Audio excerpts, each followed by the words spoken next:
कुछ लोगों का सवाल था कि हमारी अज़दवाजी जिंदगी कैसी रहेगी। तो देखें, अज़दवाजी जिंदगी को देखने के लिए 7th हाउस को देखते हैं। 7वें घर में जो प्लैनेट्स होता है उसके मुताबिक आपकी लाइफ हो, मैरिज लाइफ चलती है।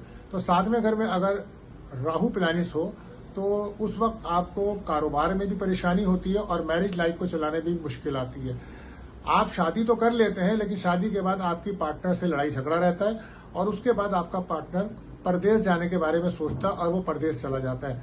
राहु प्लैनेट जो होता है ये एक बाहर का सितारा होता है, फॉरेन का सितारा होता है, लिहाजा पार्टनर जो होता है लंबे अरसे के लिए बाहर चला जाता है। और ये ऐसा नहीं होता कि साल 2 साल में वापस आए, ये 18 साल 20 साल के बाद वापस आता है और जब दोबारा आके पार्टनर से मिलता है तो फिर इनमें लड़ाइयां शुरू हो जाती हैं और फिर ये दूरी ही रहती है। तो मुख्तलिफ प्लैनेट्स के मुख्तलिफ इम्पैक्ट होते हैं। आज मैंने आपको राहु के बारे में बताया। आप भी अगर अपने बारे में जानना चाहते हैं तो हमारे नंबर से आप उस पर रब्ता कर सकते हैं।